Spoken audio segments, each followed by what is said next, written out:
Hola, muy buenas tardes. Mi nombre es Esperanza Milena Torres. Para el desarrollo de nuestra agenda vamos a tener estos cuatro momentos. Como punto de partida podemos afirmar que las tecnologías no solamente han incidido. Igualmente, estos elementos de esas desigualdades se pueden evidenciar en lo que se conoce como el índice de la brecha digital o el IBD, que está relacionado con esa medición o ese indicador que permite indagar cuál es el nivel de acceso, pero también las posibilidades de uso y aprovechamiento de las tecnologías en los diferentes territorios. Encontramos entonces que los territorios donde hay unos mayores niveles de desigualdad y empobrecimiento coinciden también con aquellos espacios donde han existido mayores brechas digitales históricamente.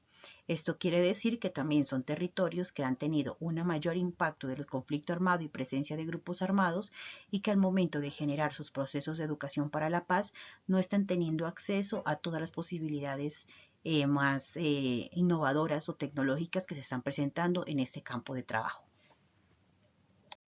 Algunos datos importantes del uso de Internet en Colombia tienen que ver con ante este panorama caracterizado por elementos como el hiperconsumo, con ese scroll infinito y una gran velocidad de información que dificulta la reflexión y la pausa, así como el, la abundancia de información fragmentada, poco contextualizada, histórica, que hace que la experiencia digital sea cada vez más de segmentos y de rápida obsolescencia.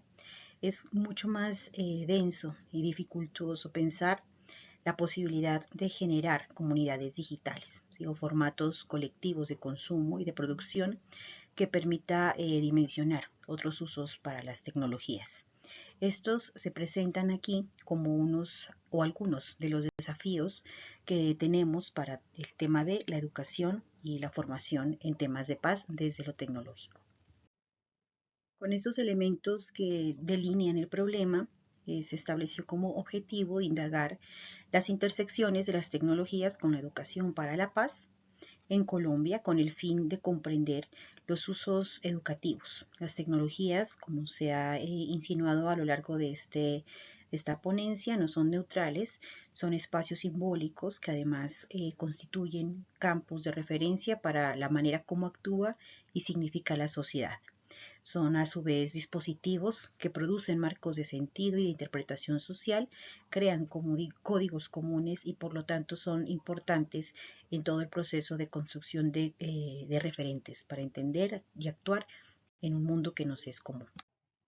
Para cumplir ese objetivo se empleó entonces una revisión sistemática que siguió los principios Prisma para la selección de los diferentes artículos en las bases de datos que se revisaron y se construyó a partir de esa revisión un corpus de textos que se procedió a interpretar con algunos elementos de la interpretación hermenéutica. Utilizamos la fórmula que aparece allí en pantalla que permitió, tras el proceso de depuración, de selección de artículos que estuviesen directamente relacionados con el caso Colombia y con el tema en cuestión, y que posibilitó finalmente la obtención de 22 artículos. En términos de resultados, pudimos construir un corpus que recopila artículos de investigaciones que abordan efectivamente el objeto de estudio desde diferentes metodologías. Entre esas encontramos metodologías comparadas, estudios de caso y de tipo descriptivo.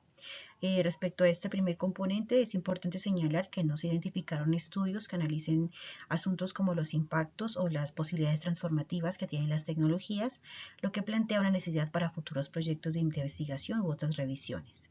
A la pregunta qué tipo de plataformas se han empleado en procesos de educación para la paz, se destacaron herramientas como todas basadas en la web 2.0, especialmente aplicaciones diseñadas a partir de contenidos que son elaborados por los mismos usuarios. Esto evidenció que existe un carácter colaborativo que empieza a primar en todos estos desarrollos tecnológicos y que enriquecen la experiencia desde unos roles mucho más propositivos en términos de contenidos.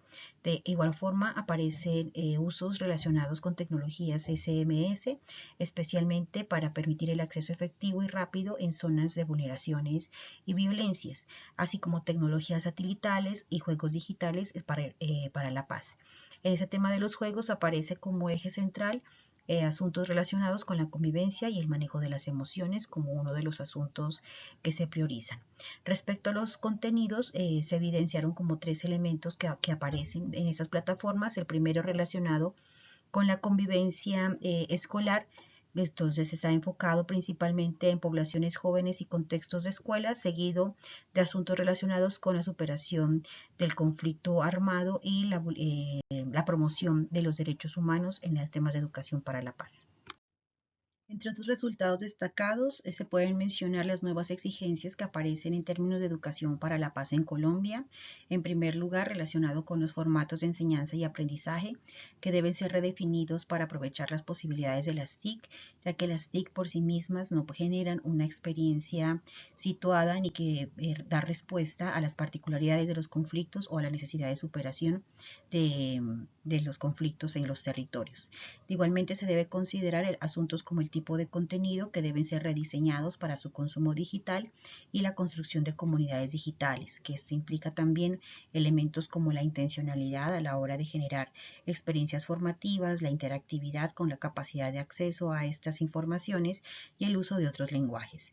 De igual manera, deben aparecer unas nuevas formas de relaciones pedagógicas que posibiliten no solamente utilizar herramientas, sino también generar nuevos procesos de retroalimentación y de mejora de los procesos de acompañamiento y evaluación dentro de la educación digital y la formación de comunidades digitales, que aparece como un elemento fundamental para la educación para la paz y que no consiste solamente en el consumo simultáneo de contenidos, sino en las posibilidades de interacción y co-creación que se presentan alrededor de estas plataformas.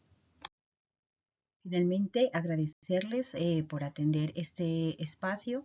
Quedan las referencias disponibles en el artículo o en otros medios de divulgación de la presente ponencia. Hasta pronto.